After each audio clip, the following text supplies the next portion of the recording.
And good morning. It is 18 minutes after 9 o'clock, and joining us in studio this morning from the Roswell Community Little Theater, we have Denise Samuels and Kirk DeSoto. Good morning, guys. How you doing today? Good. Thanks for having us. Yeah, thanks for spending a few minutes here with us this morning. Appreciate it. I know I'm sure your lives have been nothing but four old broads for the last, 2 months now, maybe?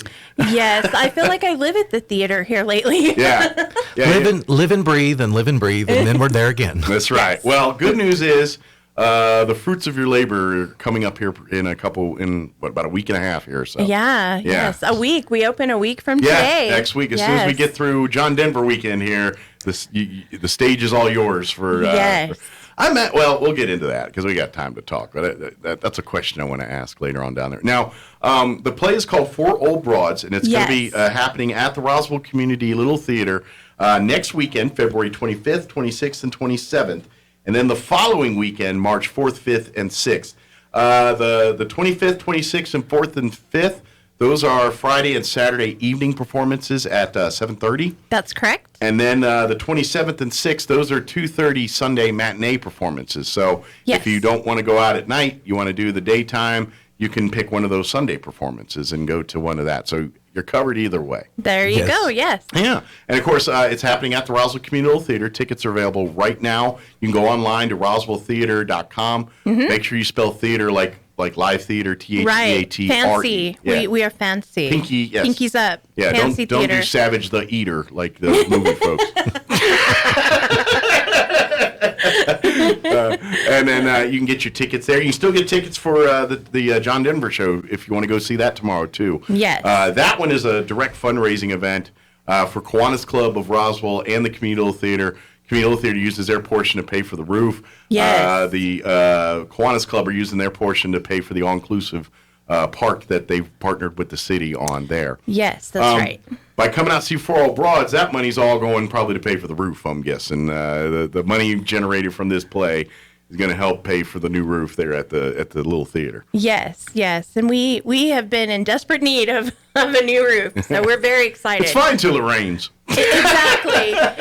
Till it rains or snows. Yeah, and moisture. But we're getting there. We're getting there slowly but surely. But we're starting to fix that roof, and any generous donation would be greatly appreciated. Absolutely. Yes. So I think tickets are like $10 or something. They're very affordable. Yes. But if you want to pay more at the door, that would be okay. But maybe get your tickets in advance. That way you're guaranteed a spot. Mm-hmm. Especially once opening night happens, word kind of gets out, and then people say, oh, yeah, you should go. And then they bring them back the next night or the next weekend to go see it. Yes, so. That is the plan. Yes. That's the idea. So get your tickets online or get them at the door, but get them early if you can. Right. So let's talk about the play. What's I've heard, it's Golden Girls with a kind of more modern twist a little bit, maybe. Is that a pretty fair assessment of this play? I would absolutely agree with that, yes. In fact, one of the quotes from, I guess, like a review of the play, they said, if Golden Girls were rebooted today, it would look very much like Four Old Broads. There you go. Perfect. And yes, it's that... that friendship with that kind of lewd humor a little bit. Four ladies trying to, meet the men and, just very much like Golden Girls was. Yes, definitely. For single ladies, seasoned single ladies, living life and enjoying their golden years. That's basically what the play is. Yes, and it's set at Magnolia Place Assisted Living. Okay. And the ladies are there, and there's a new resident, Imogene. Okay. But she's having memory problems, and so her friends are trying to figure out what's going on.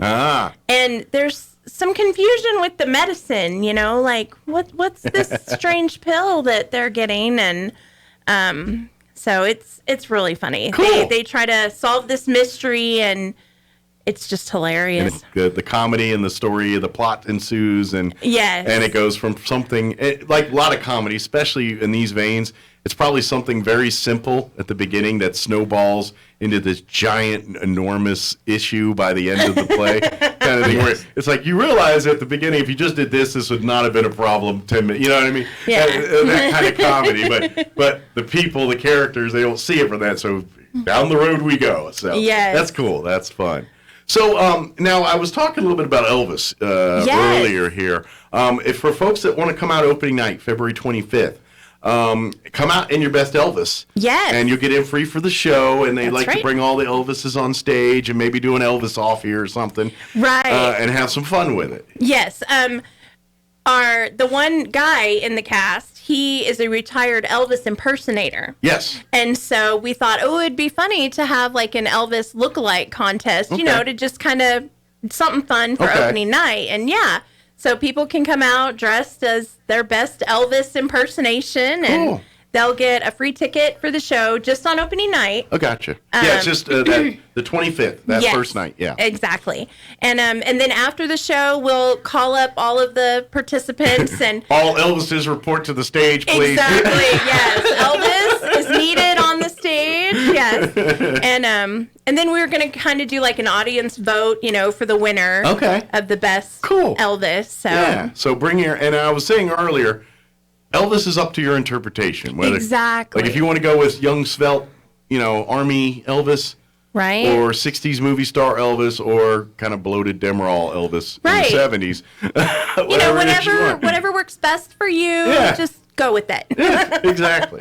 So Kirk, what do you? So I know Chris plays that character in the play. Yes, he does. Kirk, now are you behind the scenes on this one, or are you in the front of the house? I'm behind the scenes and in the middle of the scenes, and sometimes on the stage in the scenes, because I don't know where my place is.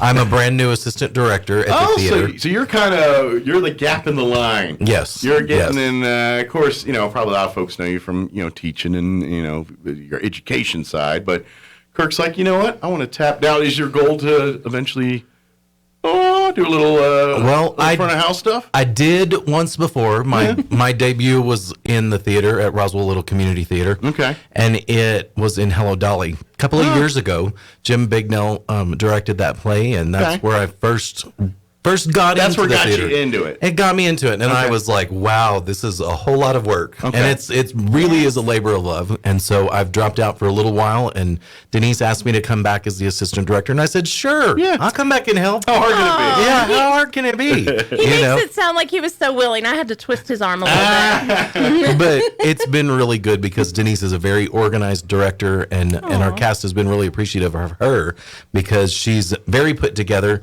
And we were able to get our stage up and our sets up and things like that. And it really is a labor of love with a lot of volunteer work and individuals coming in and helping out and building those things and putting all of their talents into the theater. Yeah. And y'all had a few extra logistical wrinkles on this one because of, let's face it, because of the Ted Vigil concert here. One of the beauties of having your own theater at the Roswell Community Theater is, you're the gig in town. You get to build your set, and for the most part, it doesn't get messed with until, it needs to be. Right. But because there's other shows happening, you guys can't just build it and do it the way you want right now because it might be in the way of, say, the Ted Vigil show or Ted Vigil show tomorrow night. So I imagine that adds another logistical wrinkle of, all right, we're going to have to do, maybe we had more time to do setup in prior shows because we didn't have a show the week before, a different show. Now you're like, all right, come Sunday morning or Saturday night or whenever everything's done, you're like, all right, we gotta get Ted Vigil out and get 4 Old Broads in, and we got less than a week to get that done. Right, and our set is done. I'm not for certain what he's going to need for his. Yeah. But we have, a trick of the theater. You put little tape marks where all the furniture goes. Gotcha. So you got like a layout or a map of where to put everything when it's ready to go and get set up for this new play. Right. Cool. So if we have to move stuff off, we go find our little tape and put it back. Gotcha. So let me ask you, Kirk, since this is your first time, kind of on the other side of the house here on the management side, is the acting side. Is it different? Is it different being an assistant director? Obviously you prepare and do different things, but acting as a performer in the show versus being a director or assistant director, and Denise, you can answer this too because you've got just as much experience on both sides too. I mean, is it a big difference? Because as a director, obviously you're focusing on everything and you've got a vision on what you want this to look like and you're trying to get your cast to see this vision and to perform this vision. Right. But but at the same time, you're not the one saying the notes and doing the things. So and I imagine if you want to do it, it's got to be hard for you not oh, let me do it. You know what I mean? Just kind of, I want to sing it or what, you know what I mean? So for you personally, how has that experience being kind of on the other side of the coin here? I think that it's been a good experience for me because I get to see people that I told them, I said, you guys are Roswell famous. Sure. And I've been to so many plays at the community theater that I recognize people like Louise Montague and Gina Montague. And I told them, I said, you guys are Roswell famous. And I really appreciate their talent because I'm able to see it from the very beginning. And I think that's what's different. That I don't have as much stress as they do, learning their lines and learning their cues and learning direction and things like that. But they're seasoned professionals of the Roswell Theater, and they've done a really good job. And it's been really nice for me on this side. It's been easy to be able to, as Denise gasps, and she didn't gasp into the microphone, but she gasped. Her eyes got very large. It's been easy for me to watch them, but you use that word a lot. I do not think it means what you think it means. But I think it's really nice being able to just, like I said, watch them from the very beginning of starting a play to come to fruition. Okay. And it's been a joy for me every night because I go to the theater and I laugh. And I laugh hysterically because this play is hilarious. And it's been neat to see people come in, like our stagehands and other people that are extras come in and see the play for the first time or hear something for the first time and have them laugh just as much as we are. It kind of confirms you're doing it right. You're like, all right.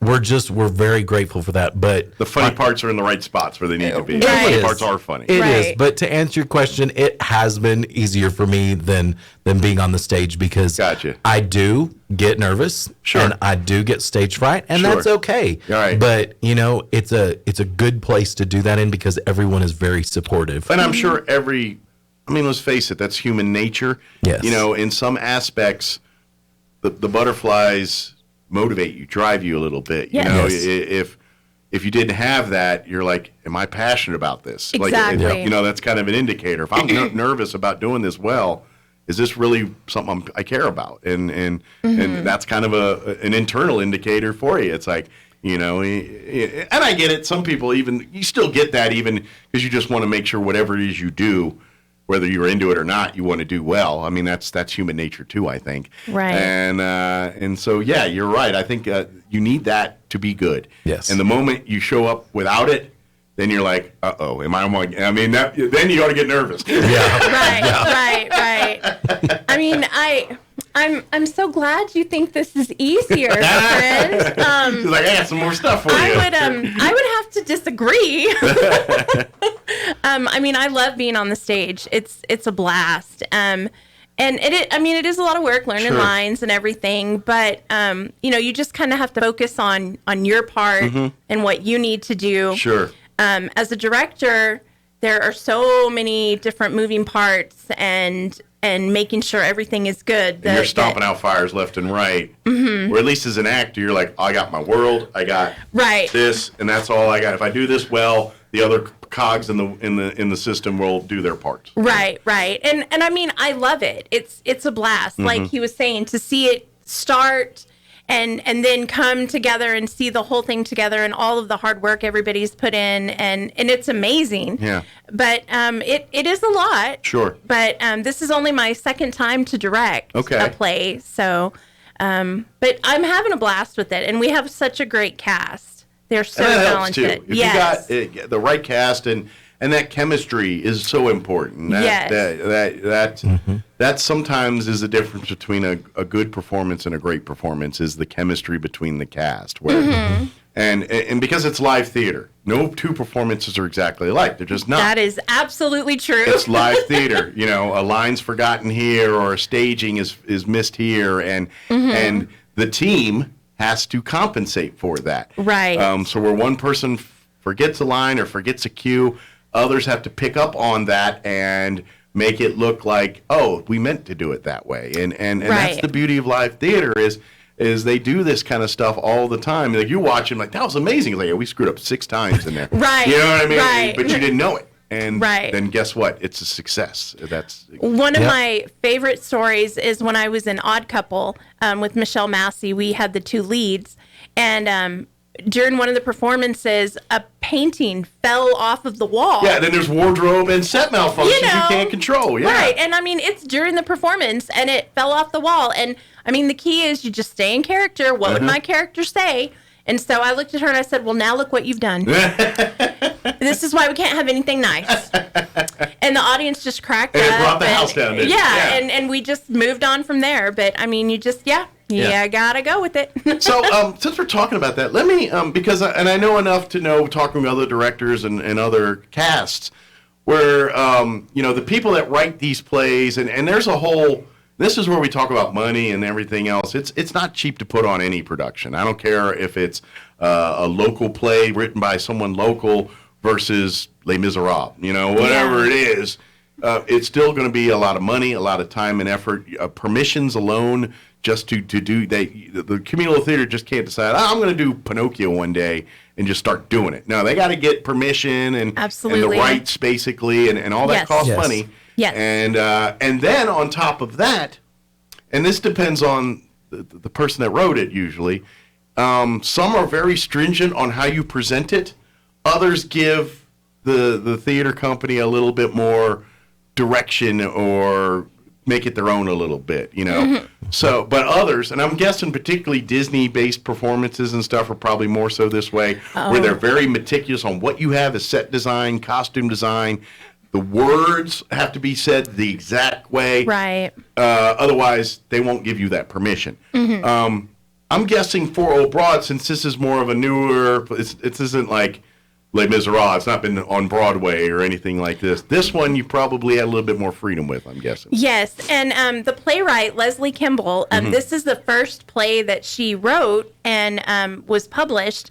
And I say we're friends. Like, I talked to her on Facebook. We're besties. And, Leslie, we go way back. Anyway, I talked to her on Facebook, and I've, sent her pictures of the set and everything. And she's been super supportive and has even on her personal page promoted. Oh, nice. And posted pictures from our rehearsals. I imagine it's a big deal for her, too, to see her play being done across the country in different places. That's got to be a cool feeling for her as well. Right. And so, like I said, she's been really supportive, and I sent her a picture of our set. She's like, oh my gosh, your set looks great. And I was like, she likes her set. That's awesome. That's cool. Where's she live by, or do you know where she is in Georgia. Okay. Yeah. So she ain't gonna pop in on us or something. Well, I invited her. I said, we would love if you could come and see the play, but she's not able to. She's not from Roswell, Georgia, weirdly enough, is she? I don't think so. That would be funny. I know, that would be How funny would that be? She's like, I live in Roswell, Georgia. I don't think so, but that would be cool. That would be, that would almost be serendipitous. Yes, definitely. I think you'd have to put that in that category of that, but that's pretty cool.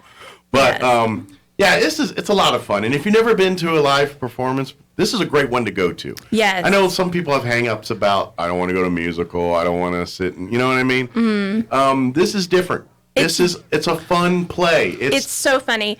My 15-year-old daughter, she is working backstage. Yeah.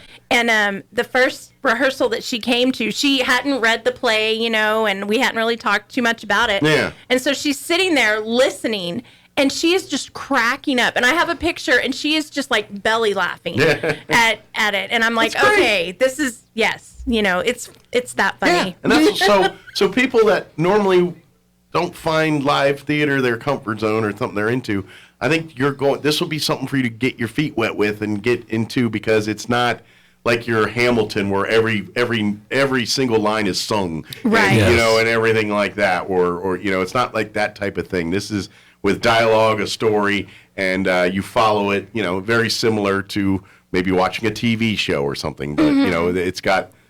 I'm not saying it's set up like that, but it follows kind of like that versus a musical where everyone's singing it, or an opera where, it's different. So I think it would be a good time to say, hey, you know what? If you want to go out for a night, or if you want to have a good laugh, that's what I've been telling people that I associate with. And some of them are outside the theater. But one of the things that has come up in my conversations with people around town is some of them still associate the little theater as the building behind Cattle Baron. Yeah, haven't been in there in a while. No, we haven't. It's been about 10 years. It has. But they still see it. They still see the sign on that building, and they're like, "Oh, over there behind Cattle Baron." And I'm like, "No, it's not behind Cattle Baron not anymore. It's over there on South Union, y'all." 1717 South Union. For those who've been here a while, the old Park Twin. Exactly. If you remember back in the day when that was a 2-theater movie theater. That's right.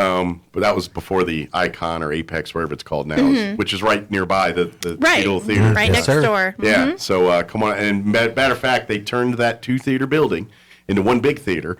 And then of course, a lot of it is, and that's actually, if you ever get a chance, if like you buddy up with any of the communal theater folks, see if you get a tour. I mean, it's really kind of cool when you go back behind the scenes. Yes. Peel back the curtain, pun intended there. Peel back the curtain and see like just the, because it's a who's who of stuff from old plays. And let's face it, as a community little theater, you're not stuck doing plays from one time period. Right. It could be modern. It could be from the 40s. It could be from the 1800s. And it's really hard to tell a story from the 40s when you got modern looking furniture that the cast is sitting on. You know what I mean? Right. So you guys have couches and things that were dated to the 40s or have a 40s look or an older look or clothing. Yes. Tons of that stuff. There's never enough, by the way, but they have a great collection of that stuff. Yes. If they come up with plays like, all right, let's go through the wardrobe here and see if we can find some set pieces that will line up with, like with 4 Old Broads, I imagine, it's being a nursing home, you probably pick furniture that looks like out of hotels and things like that more because it's a nursing home. And our costume shop has lent a lot to us this time. And it's been really fun going through that costume shop and seeing the things and items that people have donated over the years because the theater has been in existence for many, many decades. Then they have a great group of people, the board, everything for a long time have been doing justice for that organization and doing good things. And we have a great friend in Blair's Trading Post. They've let us borrow a couple of things, and we're very grateful to Blair's because they have lent furniture for the last couple of plays, and they've lent some items for this play as well. And so Blair's has been really good to us as well, and we're very grateful for them to be able to go out there and peruse and wander around there and find things, and it's been pretty fun doing that as well. Good. And that's part of the fun of being in the communal theater, And I'd love if come out to these plays either this weekend or next or the weekend after and talk to the staff, talk to the cast, talk to them. If you want to get more involved in doing some of this stuff, they're always looking for new faces and new people to come be a part of the communal theater, whether you want to serve on the board and serve in more of a administrative capacity or roll up your sleeves and act or direct one of these performances. That's love to have it. Or if you want a technical, do sound and lighting. We always need help backstage. Absolutely, sound and lights. Like costuming, building sets, all the stuff that takes kind of talents. Right, a lot of someone don't have. I am not good with the power tools, so. And we discovered Fortunately, you have a couple people that are, though. Thank goodness. Yes. We also discovered I am not so good with the painting. When we were painting the set, and apparently I was the slowest painter ever. It was very embarrassing. But so was it accurate? Yes. But don't look very closely. We were very grateful to our carpenter Chris because he did a lot of work on the set. But like you said, anybody that has a talent that'd like to share it, that wants to give of their time, they're more than welcome. We have one individual, I won't name her by name because it's a surprise, but she did her first voiceover for us. And so we had a voiceover talent that is debuting as her Southern accent because she's from the South in Louisiana. And we said, we need her. And she was very gracious to provide her voice to the theater as well. Yes. That's awesome. Now, like we talked about, I haven't really gotten that. We get the 4 Old Broads. Obviously, you have the 4 Old Broads. That's the cast. And then you have one guy who's kind of an Elvis impersonator. Yes, and he thinks he's Mr. Casanova also. So is he one of the love interests, or is he hoping to be a love interest, I guess? Yes and yes. Okay, very good. Is there any other, how much more of the cast will there be on this play? Yes, we have 2 nurses. Okay. I refer to them as the mean nurse and the nice nurse. Okay. Nurse Ratchet and... Yes. Is there a name for any nice nurse? Nurse Betty. We'll go with Nurse Betty. That works. a good one. So, but yeah, it's a cast of 7, and yeah, they've been doing so great. And you were talking about interacting with the cast, and I wanted to be sure and mention that we are doing the immersive dinner on March the 3rd. Okay. And so that'll be that Friday or the Thursday night before. Thursday before the second weekend. Okay. Yes. And we just started doing this. They did it with the last play, Mother Goose Gets Eaten by Werewolves. And what it is it's a nice meal provided, and you get to have the meal on the set, on the stage, and the cast is in character, and they're serving you and interacting with you. Gotcha. Kind of like dinner theater, but just the dinner part. Right. And then I guess afterwards you sit down in the audience and then watch the show. Well, it'll be on Thursday, so it'll just be the dinner that night. Oh, it's just the dinner, but then they come back the next night and Absolutely. enjoy. Cool. Okay. And it's really nice. It's being catered by Pecos Flavors. Oh, good. And so what's the menu? So the menu, let me double check my notes. I don't want to tell you wrong. Yeah, this is important stuff here. Don't Exactly. get this wrong. Right? Oh my goodness gracious.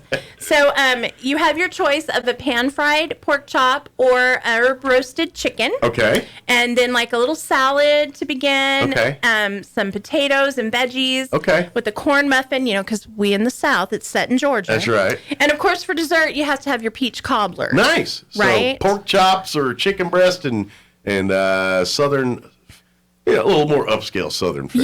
Yes. Pecos Flavors fancy usually southern, yes. Pecos Flavors likes to, fancy it up a little bit. They do a great job by it. Yes. So. And the tickets are $50, and that includes the meal, and you also get one free ticket to the show. Okay. So, and I mean, I'm excited. Sure. I think it's going to be a lot of fun. And like for last time, would you recommend, do people get kind of dressed up, or is this a casual thing for the event? I think a little dressy. Okay. You don't have to put on a tux or a no. ball gown, but no. some that like your church clothes maybe. Yeah, that's my mom is coming to town to visit, and she purchased a ticket for the dinner, and she asked the same thing. Well, what do I wear? And I said, church clothes, you'll be fine. Good deal. So. Yeah, because that's usually the biggest debate most of us have. Like, do I need to get fancy? Because you don't want to come in with your jeans looking like a bum, and everyone's like in suits and stuff. You're like, oh, dang, I screwed up. Right. But then again, you don't want to be that guy showing up in a blue tuxedo and everyone's in jeans and t-shirts. Exactly. They think you're part of the cast. It'll be fine. It'll be fine. Right. Like that guy needs attention. But yeah, so we're excited about that, and our Elvis impersonator, he's gonna maybe perform some Elvis tunes while people are having dinner. And Elvis has been working on his chops, by the way. I've been watching the steady progress of Elvis's chops over the last month or so here, and it's getting good. Yeah. And he sacrificed his beard for us. Yeah. So he just has he said he hadn't shaved in quite a while, so he sacrificed that beard for us and has some Elvis chops going on there now. You go. Yes.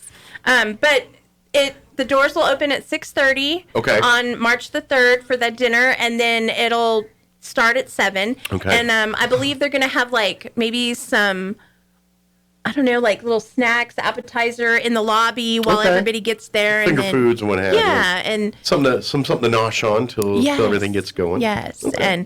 But yeah, I'm excited. I think it'll be a lot of fun, and I think they're hoping to kind of do this for the plays going forward. I guess is just part of what we do every time. Yeah, So let me ask this: to get tickets for the dinner that Thursday, March 3rd. Yes.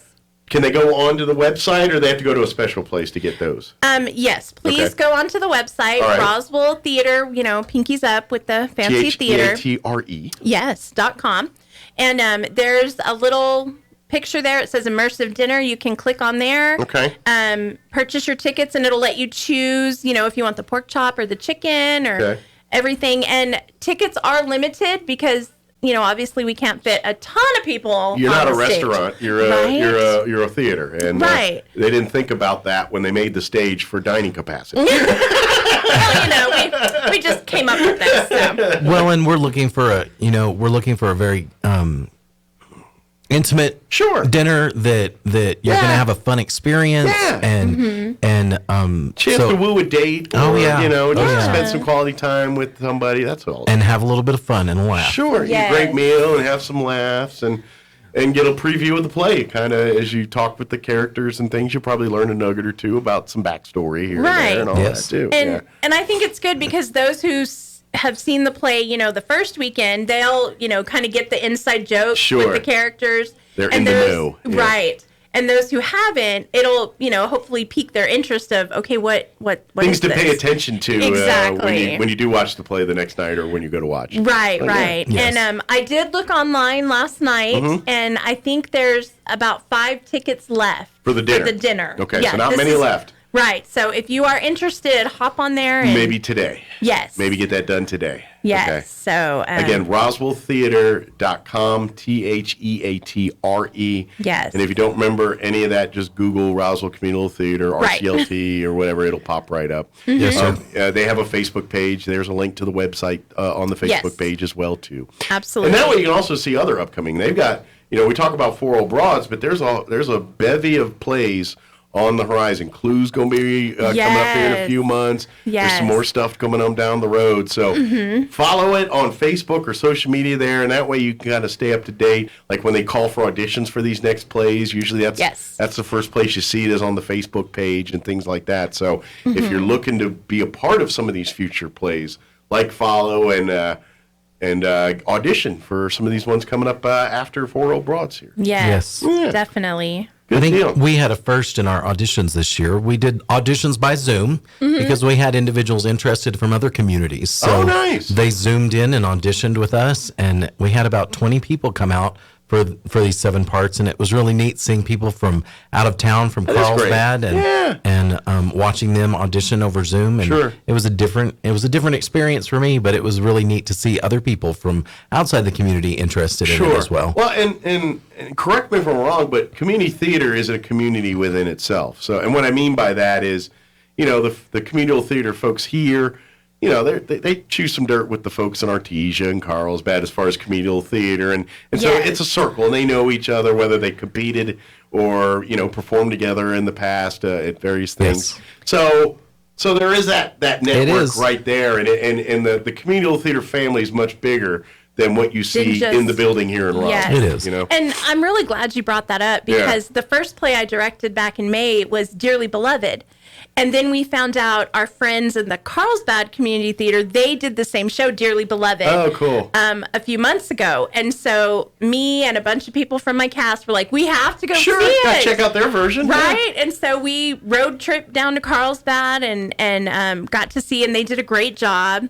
And we just formed, good friendships with them. And they had a group come and watch Mother Goose. That's great. So, and we... supporting each other. Yes. That's amazing. That's great. That's what it's all about. Right. And they are right now in production for Love Letters. Okay. And I think a group from our theater is going down on Sunday. Okay. Hey, do you guys network as far as resources too? Or like for instance, y'all did the same play. It's like, well, we got some set stuff that might help you guys. I mean, is there, is that a little bit of that going on or something? We need to talk about that. Okay. That is a really good idea. It might be a good network because I know that you guys really, sometimes that's half the battle is finding all the pieces and things you need to make the set complete. Right. That's why things like Blair's Trading Post are so valuable to you. But, maybe, hey, the communal theater, they got the same problems you guys have, and maybe they can work together on. Yes. I mean, obviously you guys don't do plays the exact same time, like you're both not doing. But guess what? Carlsbad's doing Four Old Broads too, same weekend. No, you're not like that. But, say a year from now, they're like, man, we're going to do this Four Old Broads. You'd be like,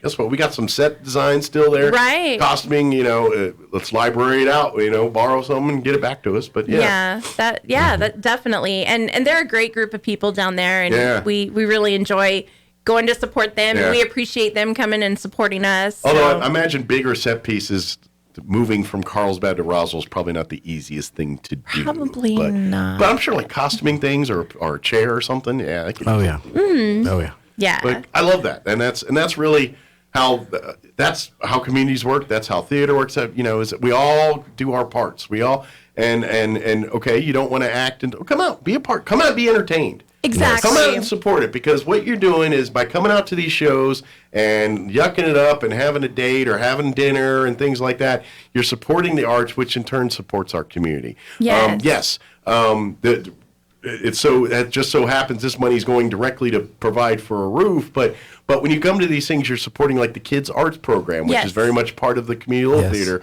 where it exposes children from 5 to high school with the side of arts and learning life lessons through theater and the creative side, and exposing them to that, where, let's face it, that's taken a back seat in public school now, where we as a community need to step up and carry that baton. And so by you coming out and laughing at Four Old Broads, you're supporting that kind of thing. Yes. And you're by coming out and having dinner, you're supporting that kind of thing. By going out to the zoo and participating in their stuff, you're helping those sort of things. Yes. So, that's why it's important to get involved in these things in our community, like Four Old Broads, like the events that happen at the museums and the zoos and stuff like that. Absolutely, yes. And I think we've, in the last couple of months this year alone, the community theaters expanded their calendar and events that they do. It's not just plays and musicals and things like that. Wow. They hold events in the lobby.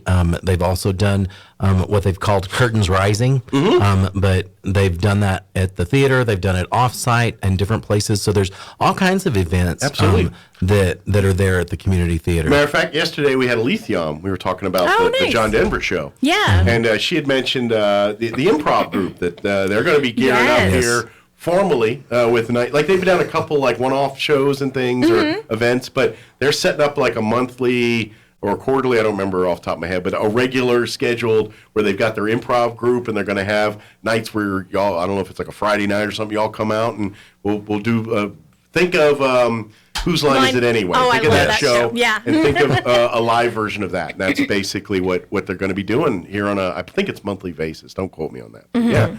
So again, get involved with the community theater, follow their social media, or check in on their website, stay up to date on this kind of stuff. And like I said, when you come out, come say hi to Kirk and Denise, and come say, hey, I love the play.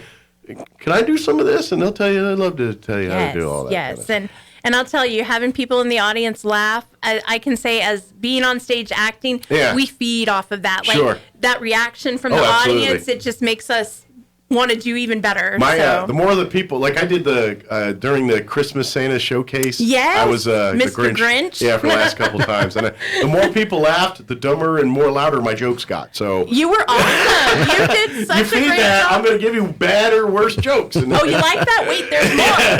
I'm going to probably offend you here in a minute. Hold on. but joking aside there, but yeah, you're right. That's the performance is very much on the participation of the crowd. And, and I know the folks in front of the house, they're going to be amped and excited, but when they get the reactions that they envisioned when they're doing it from the audience, that just feeds that character, that ego. It feeds everything. It makes that a better performance. It Absolutely. Absolutely. RoswellTheater.com, TheaterE.com, or you can get tickets at the door for these events, but you're kind of playing a little Russian roulette with that. So just because, especially, and the only reason I say that, because if it's sold out, you're going to miss out. And generally, I've never seen anybody get turned away, but I've seen that house get packed. So so please just do yourself and your date a favor, and get your tickets in advance. That way you can big time and roll up VIP style and get in there. There you go. And come in your Elvis costume that opening night. That's right. Get in for free. That's right. Get in, get a free ticket if you come in and do your best Elvis. Whether it's svelte, sexy Elvis, or peanut butter banana sandwich Elvis. There you go. we accept all Elvises. They are all welcome. All Elvi is allowed. There you go. We are all everybody. Everybody's welcome. Awesome. Well, thank you guys. Appreciate it. We look forward to seeing our performances here. I got to talk with my wife and figure out which date we're going. But great. We're in. So that's awesome. We got to figure it out. Probably a Saturday. Friday nights.